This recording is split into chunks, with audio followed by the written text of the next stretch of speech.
What's happening, Bills Mafia? Ryan Thomas here, live on the Thomas Take Sports Podcast. Bills versus Jets pregame show Sunday morning here. We're 10 to 11, 1 o'clock Eastern Time, a crucial Week 7 battle between the Buffalo Bills and the New York Jets. And as always, Sunday mornings on the Sunday morning shows, I love to have a guest. And who better to have on the show than CJ DeSimone of the Weapons Hot New York Jets podcast. Thank you so much for joining me, CJ. You're finally on my turf. I'm going to enjoy this. This is going to be fun. Yeah, it's a privilege to be here. Also, an honor to be here. I know that we've talked about doing this in the past. I'm glad we finally got the opportunity to take advantage of having an opportunity where I can come on. You've helped me so much with the Know Thy Enemy series at Weapons Hot. Also, when it was the Jets Factor podcast, when it was CNC Football Factory. So, it's just my way of just saying thank you to, for you coming on our show. I appreciate that, man. Thank you so much. And obviously, it's a true treat and a true honor to have you on the show as well. And all the content that you're putting out in regards to the New York Jets during what I am assuming for you is a pretty trying season. We'll get to that. As heading into this one, the Buffalo Bills are 4-2, and heading into this one, the New York Jets are 0-6.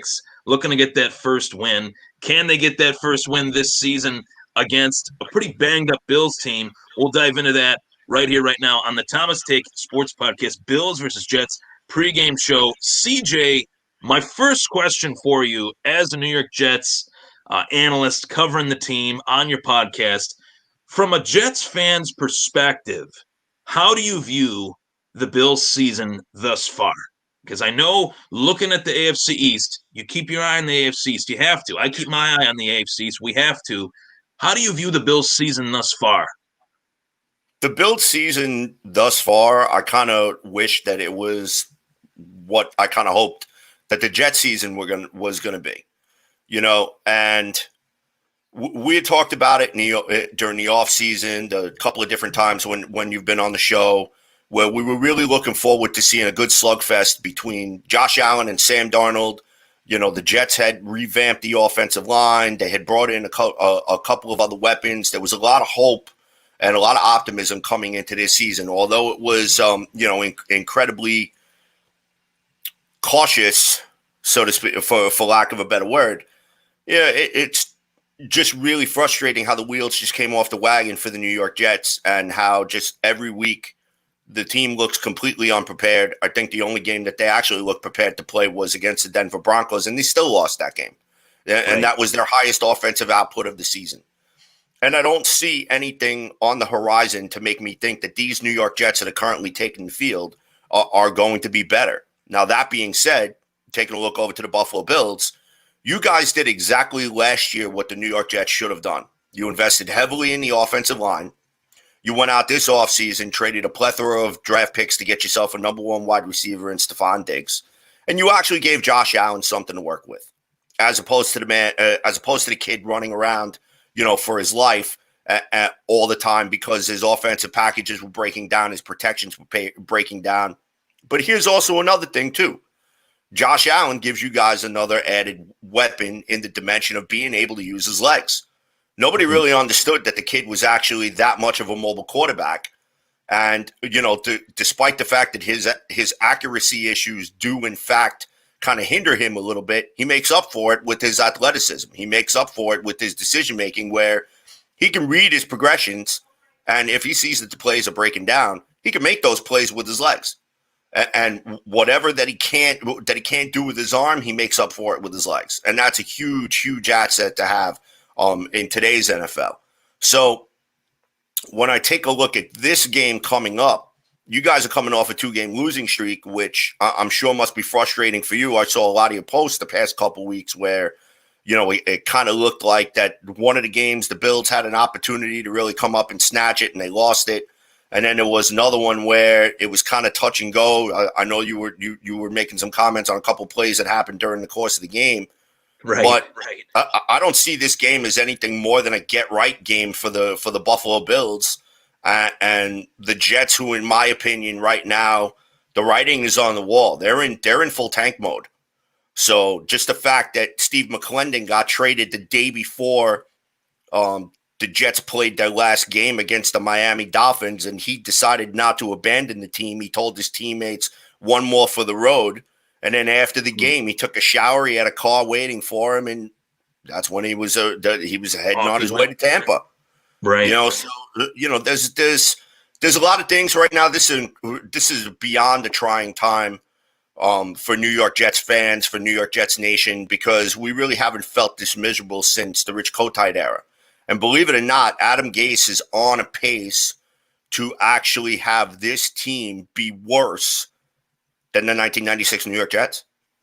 Yeah, and let's talk about the Jets, obviously. I loved how you kind of have an outlook on the team as far as the Jets. You had hoped that the Jets would somewhat fulfill their obligations in their next step up as far as their progression went in a similar fashion to Buffalo. When we talked last on your show, the Weapons Hot podcast, me coming on as a Buffalo Bills analyst, podcaster, and all that stuff, I talked about how if this season gets away from the Jets early, and if Le'Veon Bell doesn't know what his role is and he becomes frustrated, Adam Gase could be gone. And lo and behold, the Jets are 0-6.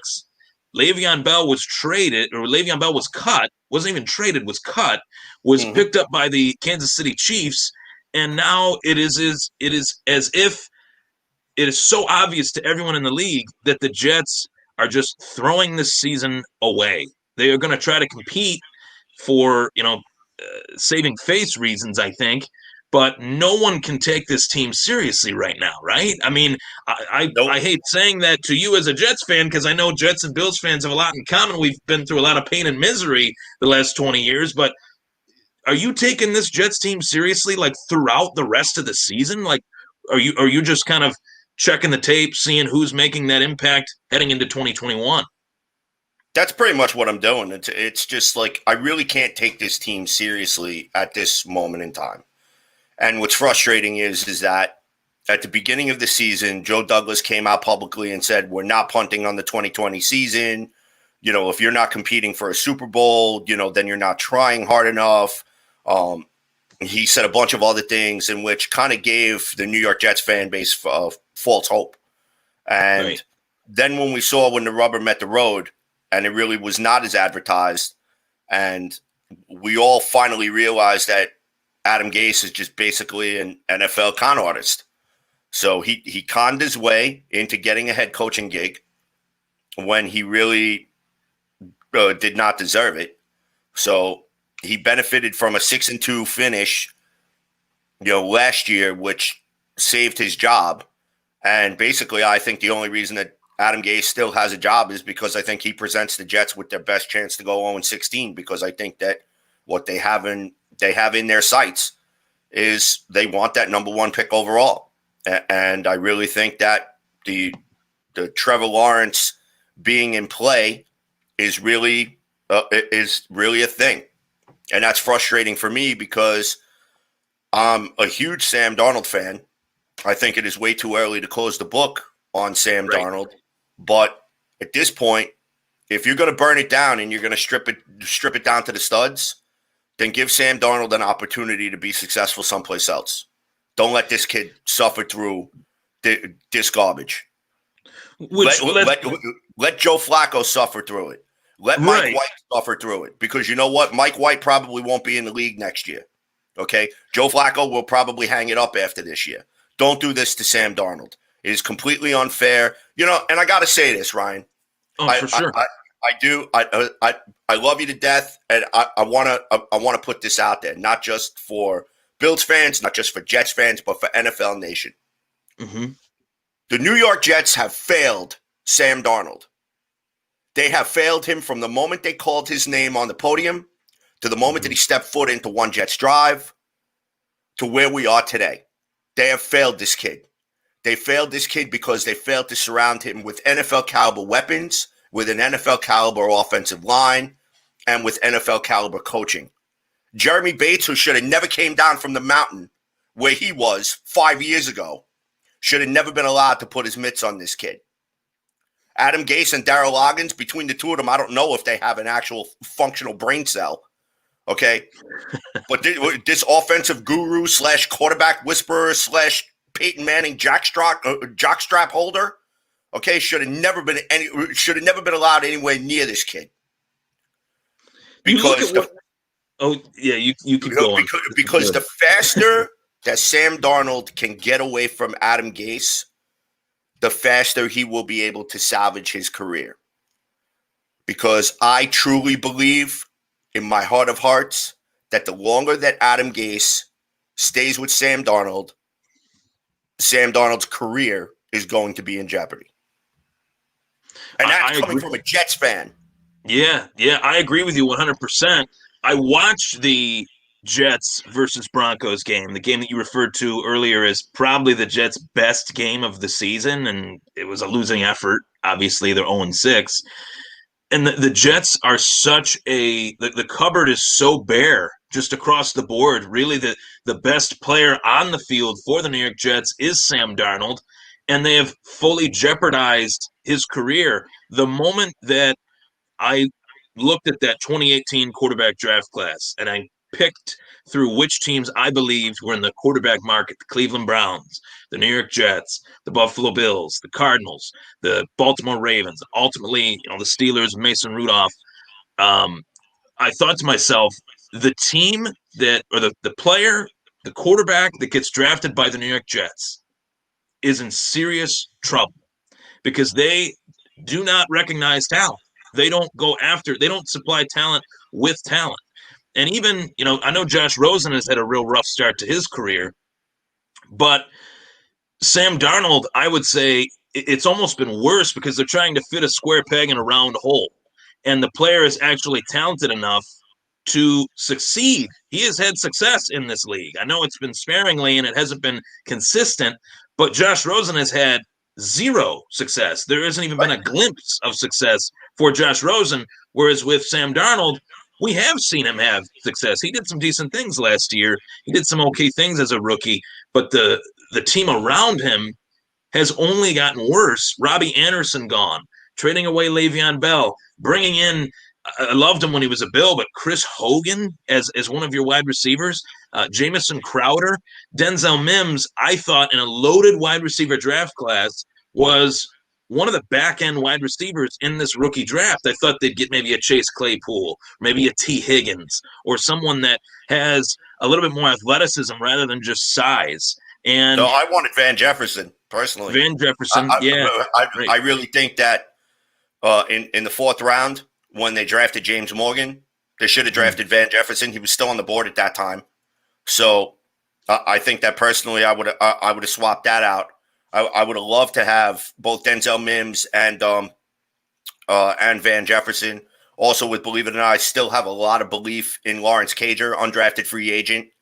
I know that he came out of a small school and he did a lot of things into his senior year, but a lot of people really didn't know who this kid is. But ever since he stepped on the field for the New York Jets, he's made play after play, and then he gets hurt again.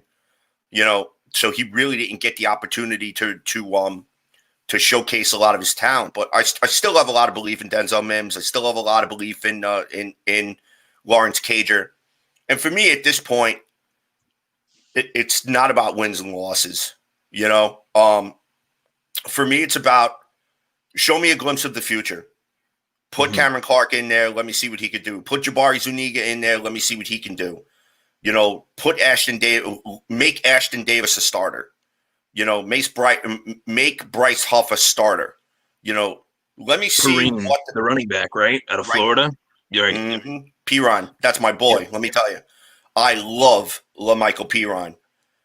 So my wife and I are both huge Florida Gator fans, and we were so excited with the back-to-back selections of Jabari Zuniga, who, in my opinion, I think could be a dominant pass rusher in this league, provided he gets over that high ankle sprain. He suffered a high ankle sprain his senior year in Florida, which really limited him in action, and the numbers kind of reflected that. But when he played, in the Orange Bowl, he showcased a lot of that talent and, explained to everybody that despite being injured, he could still go out there and he could still make plays. I don't know exactly what the extent of the injury is. I know he was eligible to play week 4, but for some reason he is not taking the field. So I don't know if that's a Greg Williams issue I don't know if maybe they're just redshirting him so that way they can kind of see where he's at. But I want to see this kid take the field. Right, and you want to see and the talent prove itself. right. I want to. Yep. I want to see were you worthy of being selected where you're at. Plain and simple. Yeah. At this point in an 0-6 season, I mean, to me, I look at the Jets as a team that they're just. I mean, they are a mess. There's no question about it. But for me, as a Buffalo Bills fan and covering the team and following the team closely these last 5-6 years, especially these last 2 weeks, CJ, as a Buffalo Bills fan, have been so frustrating for me. And I know Bills fans are going to say, well, we're 4-2. Look on the bright side. And obviously, we have more of a reason to look on the bright side than Jets fans, being that we're 4-2, trending in the right direction. But these last 2 weeks in particular, you're on national television 2 weeks in a row. You're playing against the Tennessee Titans. You get embarrassed by the Tennessee Titans in a blowout loss, a game that was just so ugly. The following week, you're playing on national television again against the defending Super Bowl champion Kansas City Chiefs. First half, Buffalo's defense neutralizes Kansas City. Second half, it's like they forgot who they were. And for me, being a Bills fan, and yourself being a Jets fan, we want our teams to have some sort of identity. And I think the one thing that the Bills and Jets actually have in common, despite the difference in their records, Bills being 4-2, the Jets being 0-6, neither team really knows what their identity is. Now, the Bills have far much more talent. Are they a pass first team? Are you spread offense? Are they a run first team? Pass first team? Are they a defensive team? The Bills have thought heading into this season that their identity was X, Y, and Z.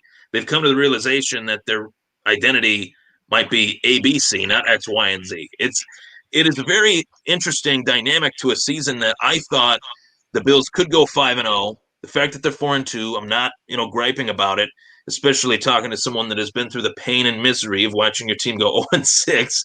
But to talk about the elephant in the room, I think the elephant in the room, we've touched on him a little bit, but Adam Gase. I mean, you've talked about him a little bit here and there, but you went into the season thinking that Adam Gase deserved the opportunity to prove himself. And I talked about how this season Gase has to really prove something. You said you're not willing to write him off yet.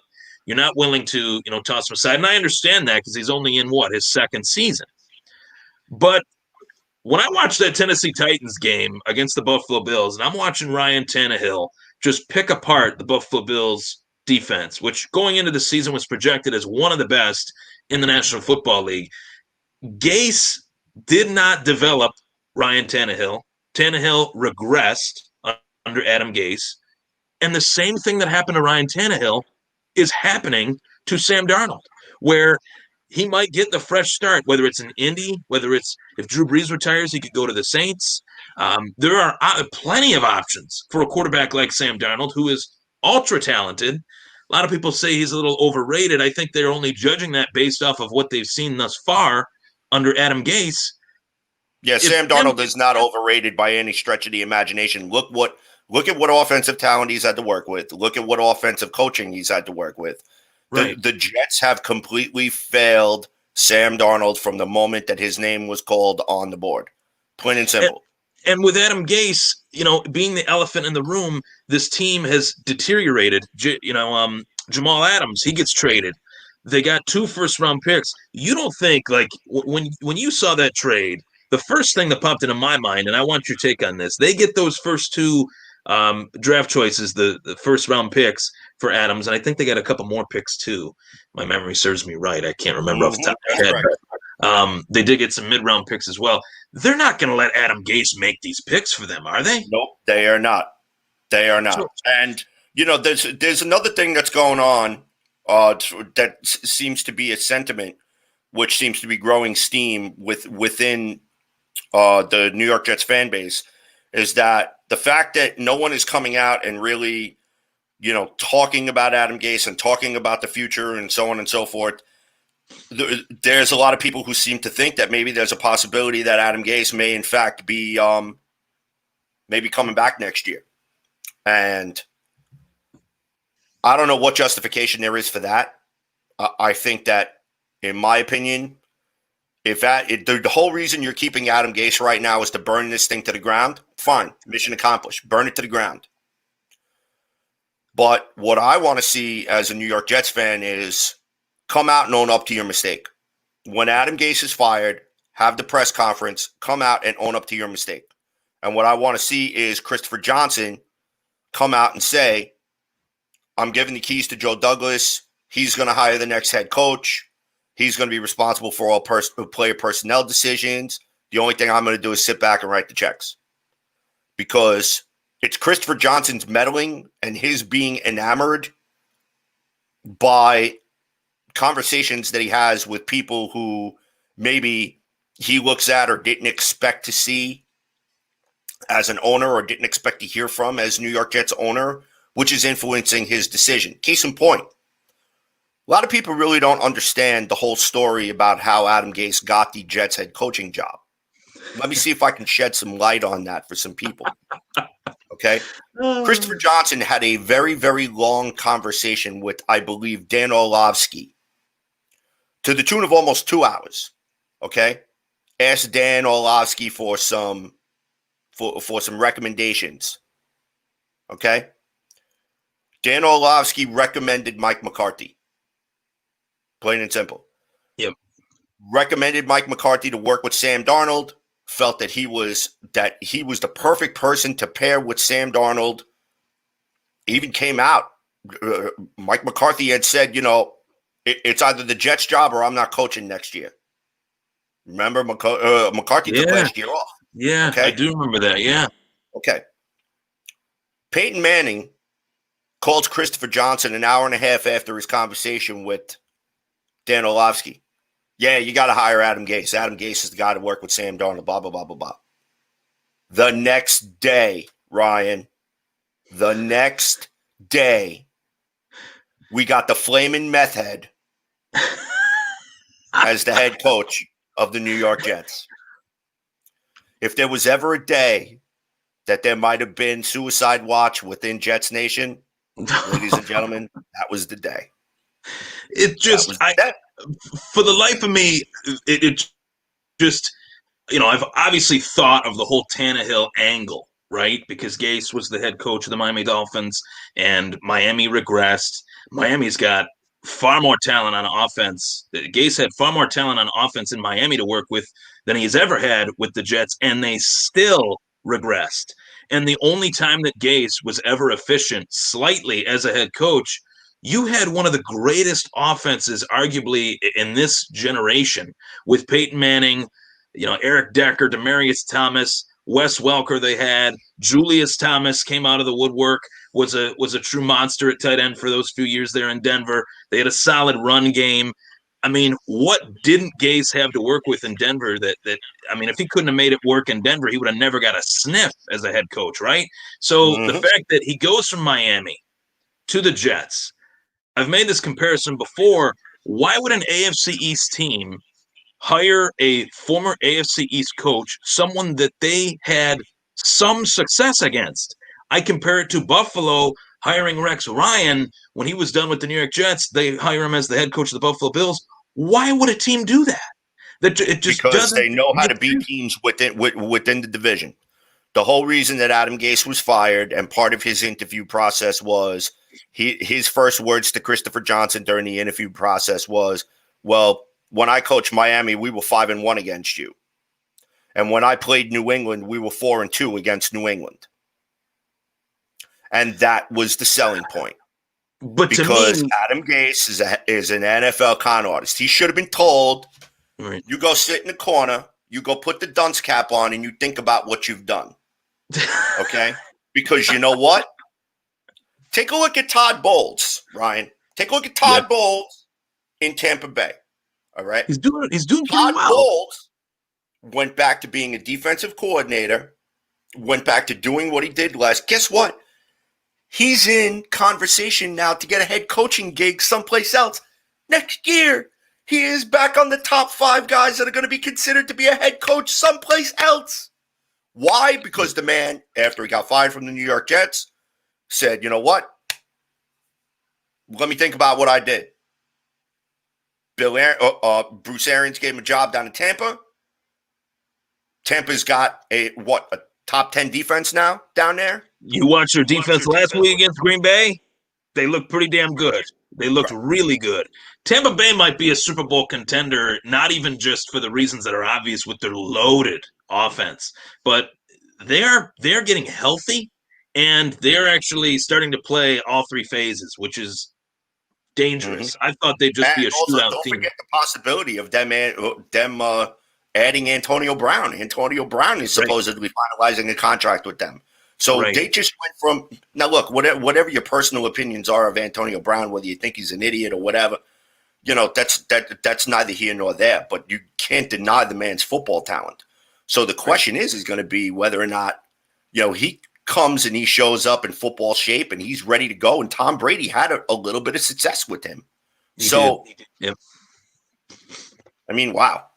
Yeah, it's mind-blowing. And that's the respect factor that – guys like Josh Allen and Sam Darnold, they're a long way away from earning that type of pull, earning that type of respect where they could bring in veterans and players like that. But I think that when I look at this Jets team and the notion, right, that they're tanking for Trevor, no one player in football is going to make your team a basement dweller, from a basement dwelling team to a perennial playoff contender, Super Bowl contender. I know Trevor Lawrence is great. He's probably the best quarterback prospect to come out.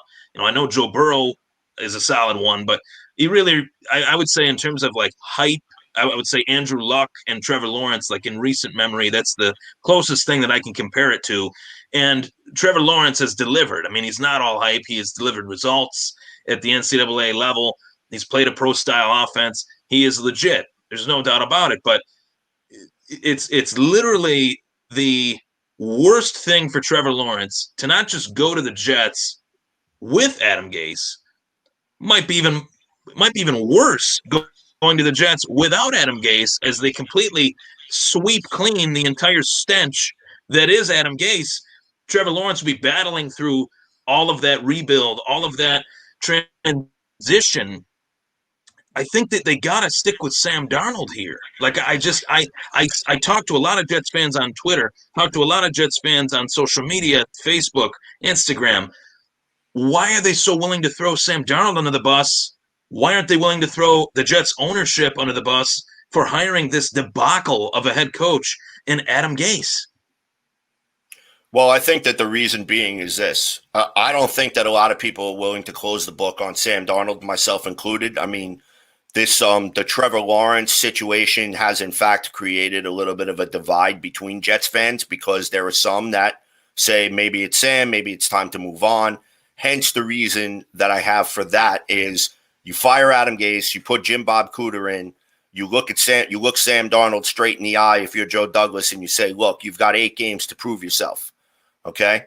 Shout out to Tom Wright there. This COVID is breaking the season. Darnold is good, needs players around him. I completely agree, Tommy. I completely agree. The New York Jets, this goes back to what I'm saying this for the 3rd time on this show. The New York Jets have failed Sam Darnold in not surrounding him with players, plain and simple. No, and also not surrounding him with NFL caliber coaching talent. Now, this next comment is Rob Gonzalez rocking the Clayton Kershaw baseball picture. Trevor Lawrence to the Jets, 0 downside. There's not downside in Trevor Lawrence at all. Trevor Lawrence is, as I said, probably the best quarterback prospect since Andrew Luck. But situational football, situations are what make or break a prospect. And you're going to the Jets with Brashad Perriman. You're going to the Jets with Denzel Mims. You're going to the Jets with, outside of Mekhi Becton, a true sieve of an offensive line in East Rutherford, New Jersey, with the New York Jets. Your hope, your expectations, if the Jets tank for Trevor, do you see them being any better with Trevor Lawrence in comparison to Sam Darnold? Do you think it would be a considerable improvement from Trevor Lawrence or from Sam Darnold, I should say, to Trevor Lawrence? I do, and it's unfortunate Mm-hmm. because despite my allegiance to Sam Darnold, as much as I want him to see him succeed in a New York Jets uniform, because that I feel that the New York Jets have failed to surround him with adequate talent for him to be successful here. My wish is for Sam Darnold to be successful someplace else. And as much as it pains me to say that, it pains me as a Jets fan to say that because I love this kid. I really do. And when we drafted him, I thought we have our franchise quarterback for the next decade. This is a guy that's going to come and is going to dominate. He's going to dominate. Mm-hmm. And the Jets did not give him the pieces and the tools to dominate. And I think that's what's most disappointing. So I think that Joe Douglas right now is trying to make the New York Jets an appealing destination for a new head coach in 2021. The Jets will have the third most cap space in the NFL, roughly around $82 million. The Jets are going to have a plethora of draft picks. I expect them to have more probably before season's end. Everybody who's a Mike McCagnon guy, anybody who's a former regime guy is going to be gone. They're going to be jettisoned. He's committed to stripping this thing down to the studs and putting his solid blueprint, solid thumbprint on this team. And I think that that's the reason why, Jet fans are suffering right now for the short term, because I think for the long term, if Joe Douglas is given the permission and given the leeway for him to be able to come out and to build this team the way that he wants it, that he wants to build it. And look, Joe Douglas brings 3 Super Bowl rings to the table, and that's more than anybody else in that New York Jets organization has. So including the owners.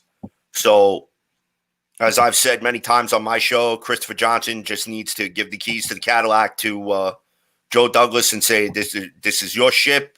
You do what you got to do, and I'm going to get out of the way. And you let Joe Douglas do what he's got to do. And I think that bringing in a brand new head coach, giving him the option of either keeping Sam Darnold or saying, I can win with Sam Darnold, or giving the head coach the opportunity where I could say I could get a once-in-a-generation, lifetime talent in Trevor Lawrence. Let the decision be made up to football people and decide what direction they're going to go. Personally, for me, the New York Jets organization is not guaranteed the first overall pick. Okay, because we could go 0-16, and there's probably going to be some sort of way in which the Jets will end up picking second. And you know what? If you're picking second, then trade out of it and get a king's ransom. Okay? Or they could trade the Jamal Adams picks if they really wanted Trevor Lawrence that badly. If any team could make a move up, even if it's one pick. I mean, the team that has the number 1 overall pick, if they don't want a quarterback or if they don't want Trevor Lawrence for whatever reason, they are in the driver's seat to demand virtually whatever they want. And, looking at the Jimmy Johnson trade chart, as I like to do as a draft nerd, you would know that, it would require a lot of picks to acquire that pick. And to me, it's not even so much that, I don't have faith in Trevor Lawrence. I think Trevor Lawrence is great. It's more the Jets organization. Although they have the 3rd most cap space, have they used their money wisely when they do have cap space? They haven't thus far. Will they, win this newer regime with Joe Douglas? There's history that states that they will. But to me, a quarterback is only as great as his offensive coordinator, and a quarterback is only as great as his head coach. And if you can get that twofold in your next head coach, the guy that I think would be a fantastic head coach for the New York Jets that I would fully endorse as a solid move. I would hate to admit it as a Bills fan, but the savior of the New York Jets to me is Eric Bieniemy, the offensive coordinator of the Kansas City Chiefs. It is a true, it's highway robbery. The fact that this guy has not been given a head coaching interview, hasn't even interviewed for a head coaching job, hasn't been offered the head coaching jobs that you would have thought. Cleveland didn't offer him a job. They went with Kevin Stefanski. I think a ton of teams, whether it's the Jets, the Atlanta Falcons, there'll be more as the season wears on here. But to me, the savior of the Jets, the top priority as the next head coach of the New York Jets should be Eric Bieniemy. What do you think of that, CJ? Yeah, Eric Bieniemy was actually my choice of head coach when the possibility had lingered that Adam Gase was going to be fired at the end of last season, that they should have brought him in. There's a lot of people that are actually being mentioned. Eric Bieniemy is just one of the people who were being mentioned. There's also talks of Greg Roman. Joe Douglas has connections to Greg Roman and the Baltimore Ravens, maybe plucking somebody from John Harbaugh's staff.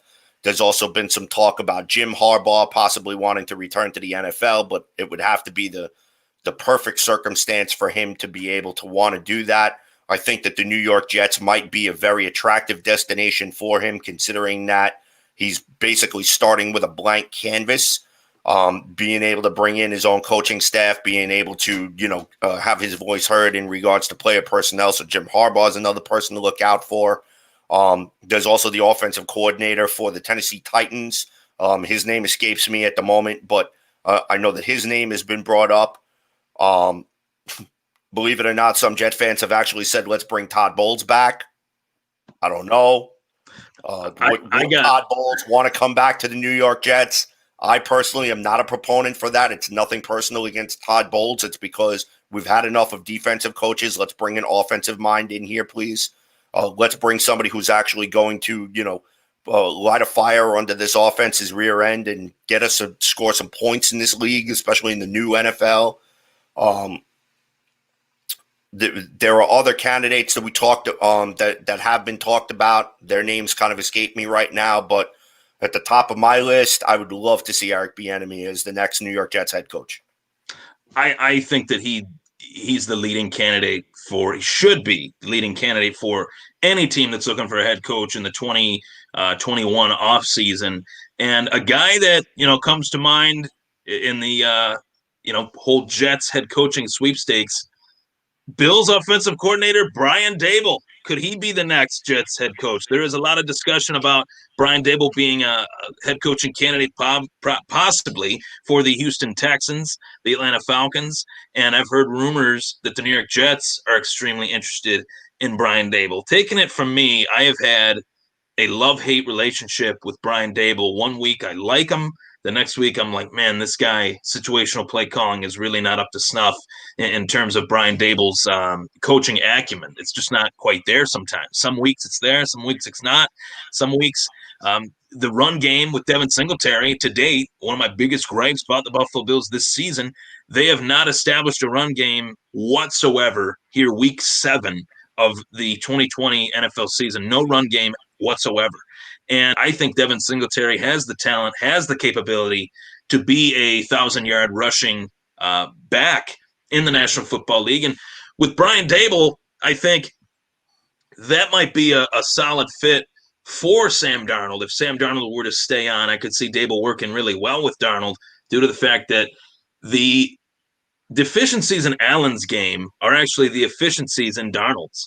And those are what Daboll has somewhat demanded out of Allen to get better at these last couple of years, whereas Darnold is already there in terms of accuracy thrown over the middle of the field, accuracy throwing the slant to Jamison Crowder, or in Allen's case, the inaccuracy of throwing the slant to Cole Beasley. We've seen it even this season. We saw it a lot in the Chiefs game. It was a little wet out there, but in terms of even the week before, Tennessee, we saw some misfires and some missed throws from Allen. But what do you think of Brian Daboll possibly becoming the next head coach of the New York Jets? That could actually be another possibility because, Daboll has done some really, really good things with Josh Allen up in Buffalo these past couple of years, and there's no one that can deny that. Mm-hmm. So, I mean, Josh Allen went from being, somebody who's not well regarded or talked about very highly into now his name's been thrown around in NFL MVP conversation because of how well he's been playing, because of how many passing yards he's been putting up there, because he's also, racking up those rushing yards right along there with Lamar Jackson. So, right. Daboll has done some really solid things with Josh Allen, where if you could actually pair Brian Daboll with Sam Darnold, could Sam Darnold actually take that next step that Jets fans have actually been hoping that he would actually take? Who knows? Yeah, and that's a really good point. You look at what Daboll has done to improve Allen's game. Could he do that with Darnold? I think it would actually come at a faster pace because Darnold is actually, like I said, in looking at Allen's game, Allen is such an athletic specimen. He can do things that, for his size, I haven't seen a quarterback do those things in quite a long time. I try to find a comparison, maybe to a young Big Ben Roethlisberger. You could kind of see some of the mobility in terms of his size and for how mobile he is, for how big he is, and how mobile he is.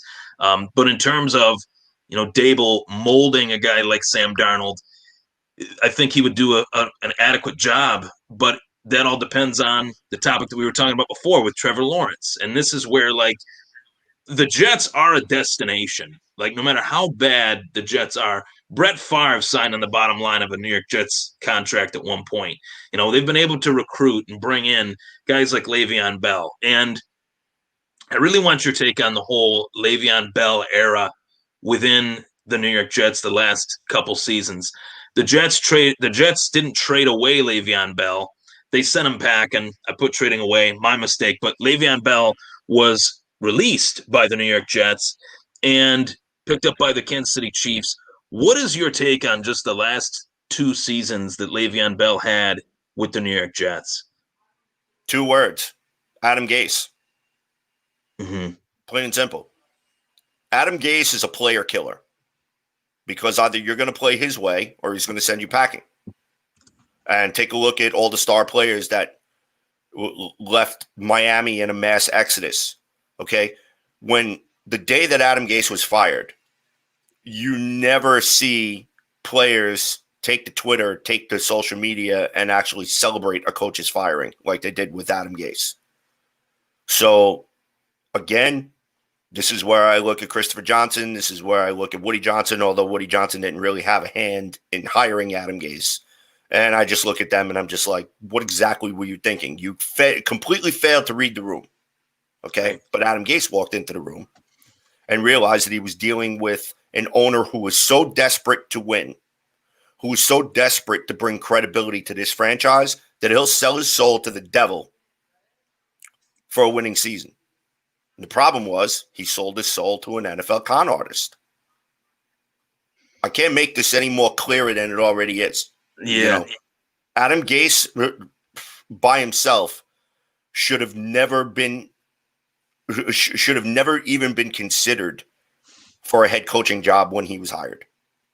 And the fact that, as I just explained on your show a few moments ago about the situations and the circumstances surrounding the hiring of Adam Gase, this is where I question Chris Johnson, and this is where I say that he needs to take a step back, give the keys to Joe Douglas, let Joe Douglas handle it, and he needs to just stay out of the way. And it's not even that Le'Veon Bell, they talked about how when Le'Veon Bell was in that free agent window, he gets released. They say, oh, well, Le'Veon Bell's averaged 3.3 yards per carry. Is he the running back he once was? Le'Veon Bell is not the running back that he once was. Who is, when they are inching closer and closer to 30, outside of Frank Gore, in the National Football League, outside of Frank Gore, who gets better or who has that shelf life beyond 30? I've seen it with, most recently, the first example that comes to mind, LaShawn McCoy.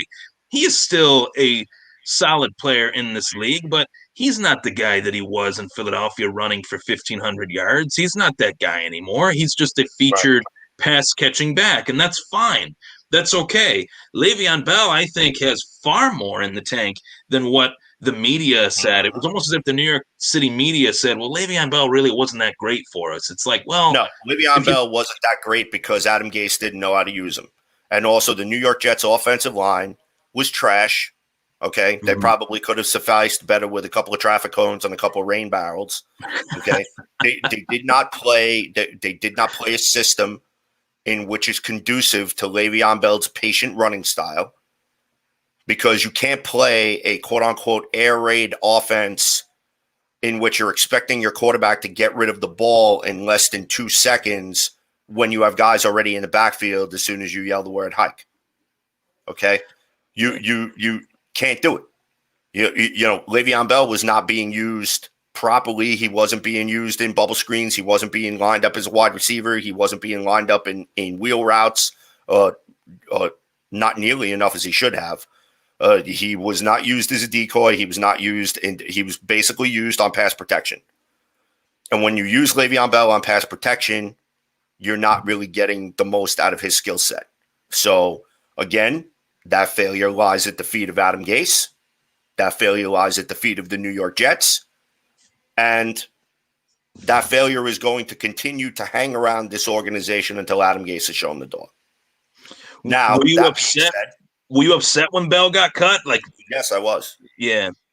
But I was also happy for him Mm-hmm. because now he's going to go to Kansas City, and even though his carries may be limited, he's still going to get an opportunity to play in the NFL postseason. He's still going to have an opportunity to make an impact for the Kansas City Chiefs. I expect him to make an impact for the Kansas City Chiefs. And you know what? I hope he scores a touchdown against the New York Jets. And I hope that after he scores the touchdown, he runs over to the Jets sidelines and he hands the ball to Coach Gase. I really do. That would be awesome. That would be awesome.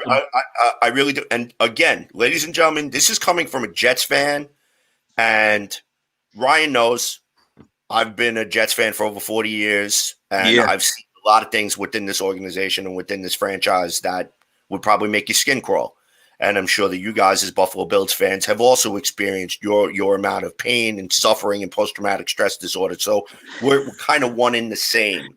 So I'm appealing it, but you're actually hearing the no nonsense, unfiltered, and not we're going to kick your ass every Sunday type viewpoint from the New York Jets because the Jets have failed us. You have every reason to feel. You have every reason to feel frustrated, right? Like fans have the right to recognize real. Real recognizes real. The reality is the Jets have done nothing to convince their fan base that they're going to be competitive for the next 2-3 years even. So you guys know what's coming. Another rebuild. We've been there as Bills fans. We've gone through head coach after head coach, and a true key stat or fact that is just mind-blowing to me as a Buffalo Bills fan that I realized entering this season is that Sean McDermott is the first Bills head coach since Marv Levy to make it to his 4th straight season as the Bills head coach. That just goes to show you the futility, the ineptitude, and just the, for lack of a better term, dumpster fire that the Bills have been. Amen. And you touched on it, Rick Kotite. I'm a big Herm Edwards guy. I liked Herm Edwards. He's got that swagger. He's an interesting character, of course. Rex Ryan had some success. They went to 2 straight AFC championships. The Jets have had far more success than the Bills have had, during that 17-year playoff drought. But now it's as if, I thought the AFC East would be the Bills and Allen and the Jets and Darnold battling it out, and it still could be. But I think that takes a back seat a little bit while the Jets are in this rebuild. And, cutting a player. Oh, no, it takes a massive backseat, Ryan, unfortunately. Right. It's going to be – I really think that it's going to be 2022, 2023 before you see the New York Jets be competitive again. Because whoever it is who Joe Douglas is bringing in as head coach, whatever players that they're bringing in, there's going to be that growth. There's going to be that rebuild. And most of all, you want to make sure that you're bringing the right guy in. You also want to make sure that you're bringing the right players in. So I personally think that the same way that Jets fans had patience with Mike McCagnon and they gave him over $400 million to rebuild this franchise, and he basically just jammed it in the toilet. Never mind sunk it in the toilet. He jammed it in the toilet. Okay? Right. That they need to give Joe Douglas the same amount of patience that they gave with John Idzik, that they gave with Mike Tannenbaum, that they gave with Mike McCagnon, and you need to be able to let him do what it is that he can do. So Joe Douglas contributed to 2 championship football teams over in Baltimore under Ozzie Newsome, and he was one of the main contributors, if not the main contributor, to the Philadelphia Eagles Super Bowl championship most recently. So, again, 3 Super Bowl rings that no one in the New York Jets organization who was there before him has. So, I think that if we're going to do it, if they're going to rebuild it the right way, give Joe Douglas the keys, and Christopher Johnson, Woody Johnson, any Johnson, okay, just stay out of the way. Yeah, and they have a lot of decisions to make. I mean, as far as the next head coach. God forbid they keep Adam Gase. I know that there are a lot of those reports out there, and you touched on it earlier. I think it would be one of the worst decisions that any franchise has ever made in the history of the National Football League. I cannot believe that that's even a thought. I'm shocked that Adam Gase is still the head coach of the New York Jets as of this minute. I'm shocked that they're 0-6. You have a lot of disgruntled players. You have players begging to be traded, begging to be cut, and you have a player that was looked at as the marquee quarterback of a loaded 2018 draft class. I rated him as my number one quarterback. I had Darnold number one, Allen number two, and there is a lot of reasons to say that Sam Darnold has all the potential in the world. If he goes to an Indianapolis, let's say the Jets do let him go, they trade him. Frank Reich will work wonders with him. If he goes to the New Orleans Saints, Sean Payton will work wonders with him. It's all about coaching in this league. Like, we can talk about talent, we can talk about surrounding a player with talent, but at the same time, it's all about coaching and maximizing the strengths and minimizing the weaknesses that a player has. And the only thing that Adam Gase has done for Sam Darnold is maximize his weaknesses and minimize his strengths and put him on an island, essentially, to be hurt, banged up.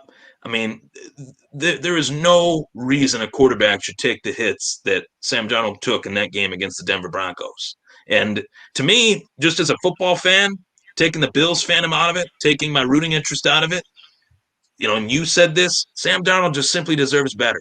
And, we got some comments on here. Coach Roeder says, Joe Douglas scares me as the GM for the first time in a long time in New Jersey. And Why? I'm not sure why, but it can't get much worse. It can't get much worse for the Jets. You gotta try something new. And I mean, Joe Douglas has the results. Joe Douglas has the capability to put talent on an NFL team. He's been a part of that. So I agree with CJ in that sense that turning the franchise over to someone new is what is needed. I want to get your take on this too, CJ, for the Bills fans out there. We talked a lot about the Jets, and rightfully so. They are the Bills' opponent this week, but being that you are a football fan, I want your take on who are some of the Buffalo Bills that you like on this Bills team. Who are some of the guys that you say, hey, that guy's got some talent? Oh, Devin Singletary, definitely. The trade for Stephon Diggs, believe it or not, Stephon Diggs is kind of warming on me a little bit. Ed Oliver, believe it or not, Ed Oliver is actually somebody who stands out to me, and I think could be a dominant pass rusher in this league. That's pretty much it, to be honest with you, because I know that the Buffalo Bills have a very young secondary, and they're improving week to week, although these past couple weeks they've taken a little bit of a hit. But as I said, I expect this game to be a bounce-back game for the Buffalo Bills. I expect them to right the ship, and I wouldn't be surprised if they hang 31 on the Jets today. I wouldn't either. And I mean, a positive note for Buffalo Bills fans, it just broke on the Buffalo Bills social media, is that Tre'Davious White, Matt Milano, and Cam Lewis will be active for this one. Cam Lewis, Buffalo kid, played at UB, and will probably be lining up in that nickel corner role that Teron Johnson has struggled in so mightily. And it's a very important role in any week, let alone a week you're playing the New York Jets, and you look at the weapons that the Jets do have. Jamison Crowder is a tough slot receiver in this league. He's been in this league for a few years now, and he's made his impact on both the Washington football team and the New York Jets. Yeah, I definitely feel that, it's good to recognize who are the talented guys on the opposition. And you're looking at this game, CJ. You think that the Bills have put up a 31 spot on the Jets today? Yeah, I think so. I think that the final score is going to be 31-10 Bills. I think the Jets are even going to be lucky getting 10 points, considering the fact that the guy who's been responsible for the majority of their points, Sam Ficken, got injured in practice. So they have another guy, Sergio Garcia, whoever the hell his name is, or I don't even know. Rich Cimini advertised it this morning on his tweet, but when I'm scrolling, having my cup of coffee, Yep. I just don't have confidence in this New York Jets defense. In this New York Jets offense to be able to put points up there. Now, having Sam Darnold out there today might give them a little bit of a spark, but again, they're going to be without Jamison Crowder. There's some talk that Denzel Mims may or may not start today. It has he's been listed as questionable. So he's been questionable all week. So who knows? We may actually get our first look at Denzel Mims today. We may not. Perryman is Perryman. We don't know exactly how we're going to get out of him. You're going to have Vincent Smith. You're going to have Braxton Berrios. As much as I like Braxton Berrios and Vincent Smith, they're not NFL caliber wide receivers. They're good special teamers, but they're not a solid number 2 option where you could say, Vincent Smith is not scaring anybody. Jeff Smith was out there. I'm saying I like him and that he's better than Bean. Okay, we get it, but there's a lot of reason for skepticism here in East Rutherford, New Jersey. So we he's saying he likes Joe Douglas. He thinks he's better than Bean because he's got the Super Bowl, resume. He's saying that Joe Douglas scares him, meaning like it scares him like, oh wow, he might be actually a legitimate GM for the New York Jets. I read wrong. Sorry, Colt, read it wrong. But Michael Gervais says, I say prove that statement. Bean has a great amount of decisions that have made this team great. So I think what Gervais is saying is that, hopefully I'm pronouncing his last name right, is that although Joe Douglas was a part of some Super Bowl teams, now the true undertaking is making this Jets team great again. And I'm curious I think Joe Douglas does have the ability to do that, but the biggest decision that the Jets have to make, Darnold or Trevor Lawrence, that's going to be the toughest decision that's going to be made. But also, if you think about it too, Joe Douglas had in this offseason, a lot of people questioned the 1-year contracts and why guys were only being signed to 1-year deals and 1-year deals only, and why he really wouldn't commit to long-term deals. And I think I finally understand now why. Is because I think there's going to be a full-scale purge of this team in the offseason, and there's going to be a lot of contracts coming off the books, which is going to free up a lot of money for the New York Jets to go after some people and to spend to spend wisely. I mean, look, Joe Douglas in his first full offseason as New York Jets GM did not go out and spend like a drunken sailor. He went out and he got some quality football players. Unfortunately, it didn't work out the way that he had intended to. But right. The question is is it because the players that he signed were trash, or is it because the coaches that we have on the staff are trash? So also I want people to keep in mind that Bill Callahan got fired last year by the Washington football team and was out there floating for a little while. And the New York Jets could have very well fired Frank Pollock, which I was a very huge advocate of firing Frank Pollock and bringing Bill Callahan in as offensive line coach. Mm-hmm. And instead he ended up going to Cleveland, and take a look at the Cleveland Browns and how well their offensive unit is performing. Right. That's another scary team in the AFC. And to kind of dive into the AFC as a whole, in particular, prior to doing that, diving into the AFC East, who do you think will win the AFC East? I know, sorry, but the Jets, I'm going to be the Jets. Sorry, CJ. I'm sorry to say that, but it is what it is. Who do you think? Barring any type of unforeseen injuries or anything happening, there's no reason why the Buffalo Bills shouldn't win the AFC East. And the Patriots, despite how ridiculous they may look at times and how awkward they may look at times with Cam Newton is quarterback, they're gonna make the playoffs. Mm-hmm. Because so too. Belichick is Belichick. Mm-hmm. Newton is a competitor. Their defense is still solid. Their defense may win them a couple of games. And until you beat them, they're going to make the playoffs. So I feel like the Bills can take the division. Pats will still sneak into the playoffs, barring any type of unforeseen injury. But that's who I'm picking out of the AFC East. The Dolphins are giving a lot of people fits this year. And despite they're 3-3 right now, they're turning the keys over to Tua Tagovailoa. They're going to be an interesting team to watch, because I think that they're following the same blueprint that the New York Giants did with Eli Manning. I have a buddy of mine that I work with in pharmacy, and he's a Dolphins fan, and he was like upset that they actually benched Fitzpatrick over Tua. And I was shocked. I explained to him that this is kind of a necessary evil, because if you take a look at when the Giants benched Kurt Warner, in favor of Eli Manning, the Giants were 6-2. Mm-hmm. But Eli Manning took over, and then the rest is history. 2 Super Bowls later.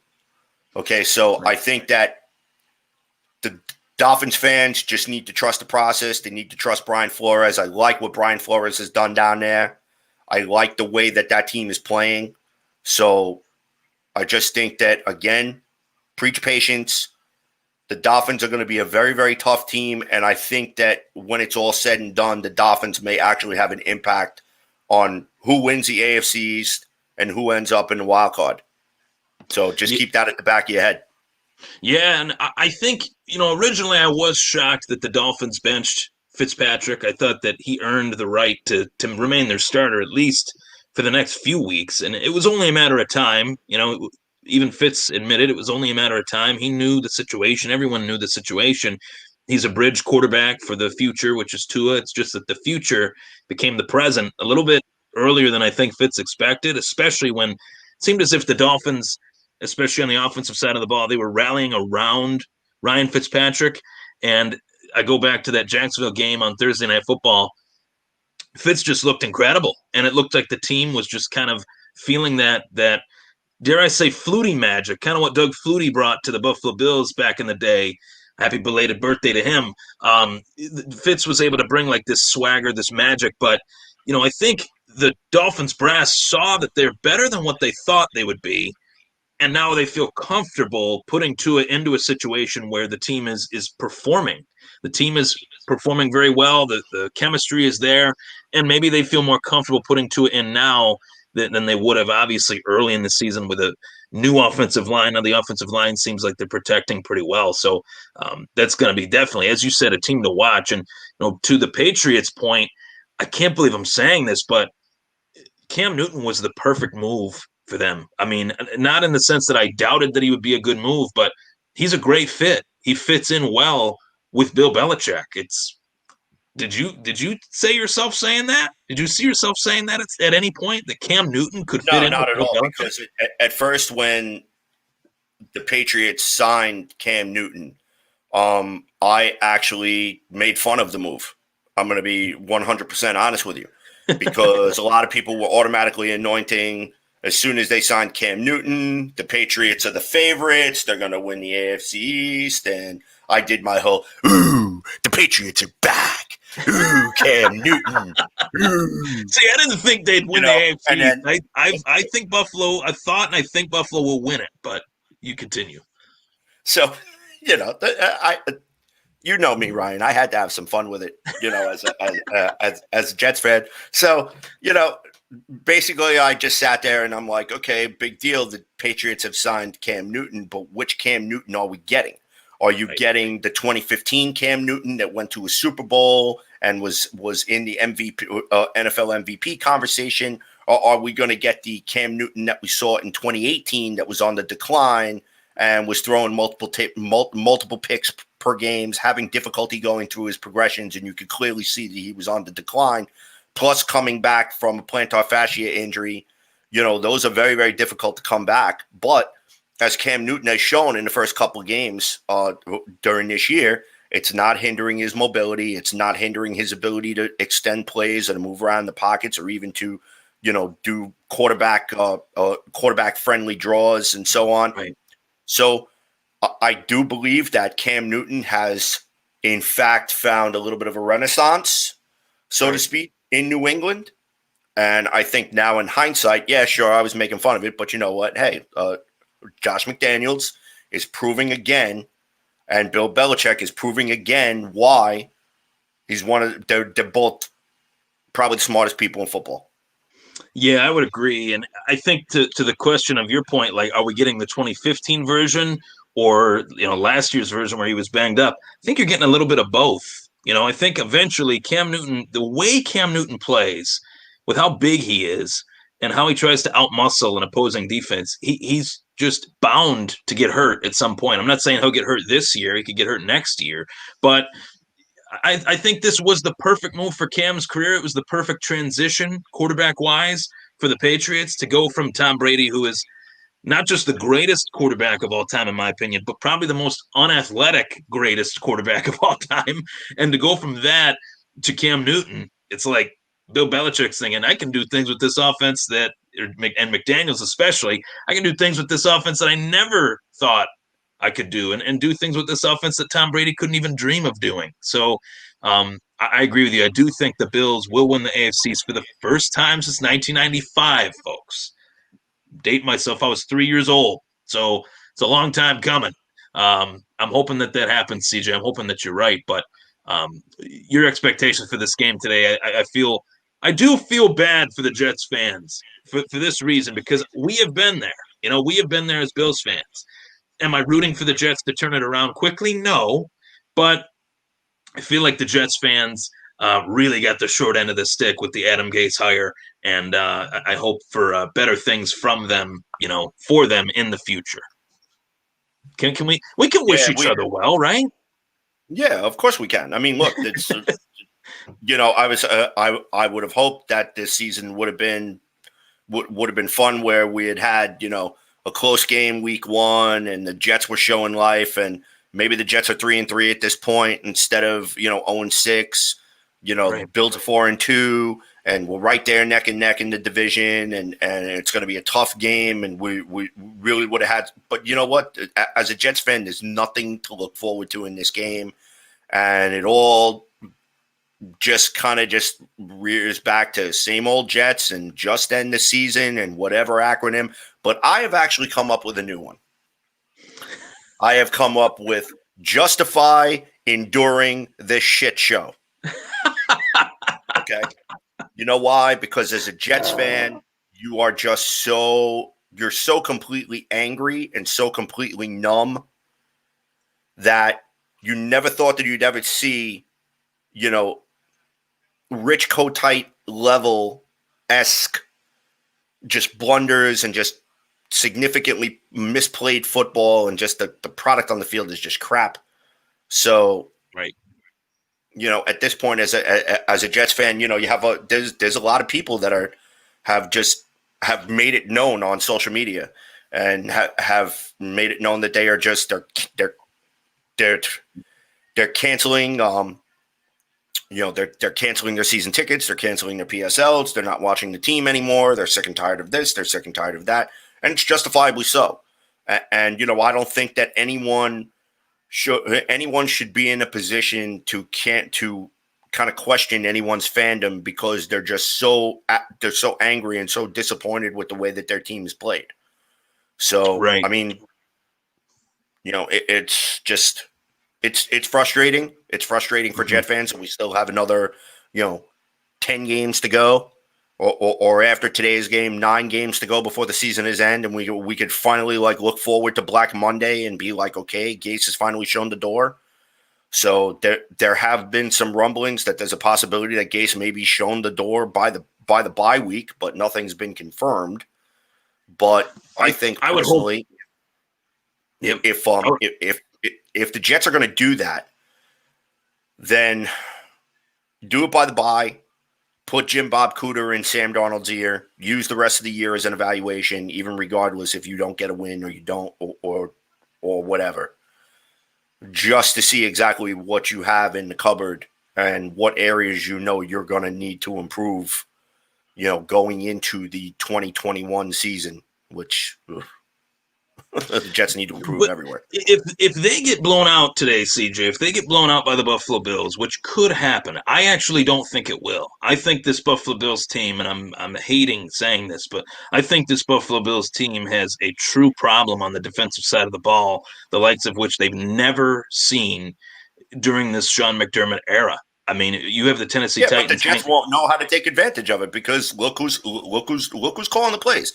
I mean, look, Ryan, let's go through the New York Jets schedule this year. Okay, game 1 versus the Bills, complete and utter disgrace. The Jets looked unprepared.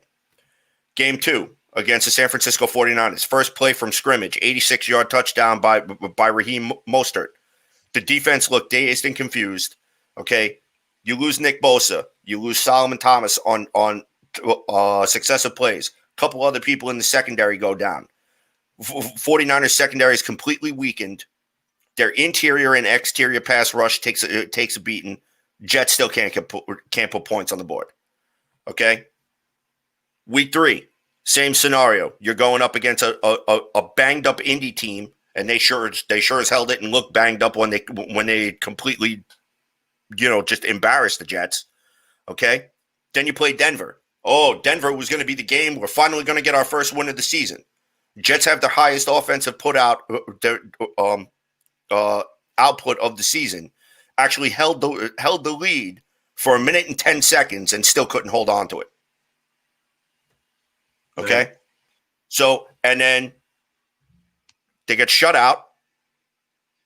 So, I mean, what's next? Well, I think the Bills will win this game. I don't know if it'll be like a 28, 30-point blowout. I think it will be much like week 1. The Bills have consistently played down to the level of their opponent throughout this entire season. And that is the most frustrating thing about the Bills. They were at a 13-10 clip in the first half with the Kansas City Chiefs. That's the only moment this season where I have felt like the Bills actually rose to the occasion.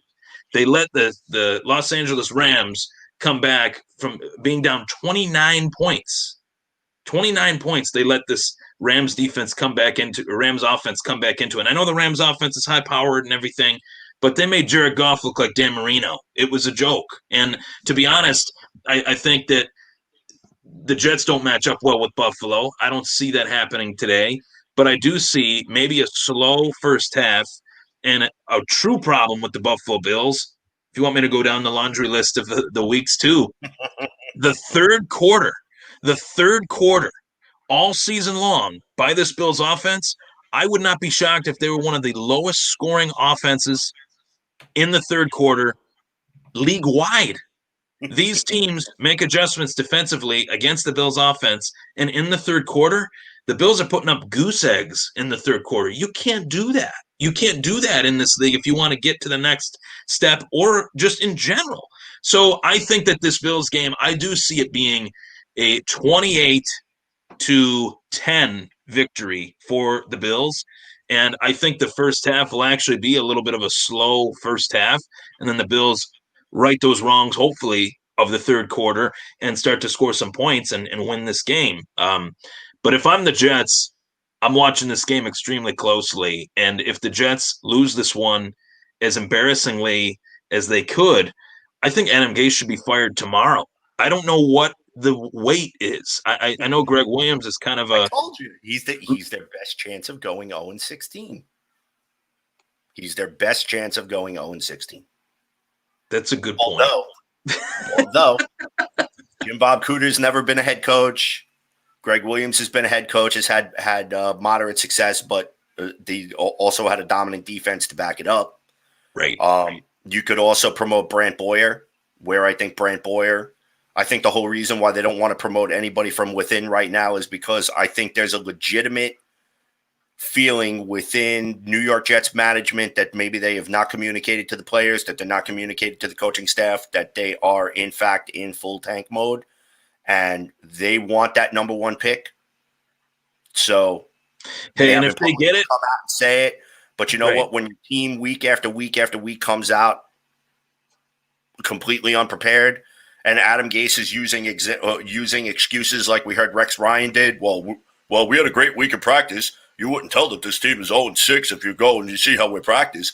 Well, look, buddy, if you can't take what you're using on the practice field and apply it during game day, then what good is practice? Right. So, what are we channeling? Channeling our inner Allen Iverson? We talk about practice, not a game, not a game. We talk about practice, yo. They need to channel their inner Herm Edwards. You play to win the game. You play to win. They're playing to just play. Just play. Yeah, they're just play playing to win. To play. That's what you do. Win. I don't care if you have any wins. You go play to win. Because if you're telling me it doesn't matter, then retire. Then retire. Get out. That was the best. This is the best. I'd say Herm Edwards. That one was right up there, and the Jim Mora playoffs. That's the number 1. I mean, that's. I just hope we can win a game. Mike Ditka had a lot of moments, obviously, but I think you could do a top 10 of just Mike Ditka moments. Whereas like Yes. the true countdown would be like Jim Mora number one, Herm Edwards number two. Bill Parcells obviously had a lot. Marv Levy had a lot of moments like that. So Mhm. I definitely think I think that this will be very interesting path. I think the Bills and Jets are on two different paths, and the Jets are at a path where the Bills were, prior to hiring Sean McDermott. The Jets need that Sean McDermott. That's what they need. That will take care of pretty much everything. Everything else will work itself out if the Jets can find a Dude, I'll Sean take the head McDermott coach from as the coach. replacements at this point. So you ever see the movie The Replacements with Gene Hackman and Keanu Reeves? Yes, I did. I can't remember the old guy's name. I want to say it's McGinty. Yeah, So Coach McGinty, Jimmy yeah, McGinty. Coach Yeah, dude, I'll take Coach McGinty at this point. So somebody roll me Shane Falco out here. Okay, let Sam sit. Okay, just you roll need some the Shane Falco out there. So we'll be right. good. You need the late great Herman Boone. That's what they need. That guy was awesome. I actually met Herman Boone and the real Herman Boone. It was pretty awesome. Didn't meet Denzel Washington yet. I'm getting there. I'm trying to make that happen. But CJ, thank you so much for joining me. Everybody loved your takes on the New York Jets. I really enjoy having you on the. I really enjoyed having you on the show. I enjoyed joining you on the show. You're a pleasure to know and a pleasure to chat with always. And thank you for hopping on here with me. And I look forward to having you on. Come season's end, we'll do some off-season discussions on your show, my show, and continue the collab. I greatly appreciate it, buddy. Absolutely. It was a great pleasure tuning on. Don't forget, Weapons Hot, 7 Yep. p.m. tonight on the Worldwide Sports Radio Network. Tune in, as it should be very, very interesting. Ryan, if you want to hop on, the invite's open. All right, yeah. If I'm back from game time, back from the game by then. Usually, depending on if this is a big win, there might be some Buffalo celebrations in my Oh, future. there you go. I need to celebrate a win. It's been a couple weeks, and hopefully we get it this week. But I'll keep you posted for sure, buddy. Absolutely. Thank you so much, CJ. And everybody, thank you for tuning into the Thomas Take Sports Podcast. You can find this show on Apple Podcasts, Spotify, YouTube, Google Podcasts, Facebook, Twitter. Follow me at Ryan Thomas Take, Instagram as well. Pretty active on there as well at Ryan Thomas Take. Thank you so much for tuning in. Go Bills.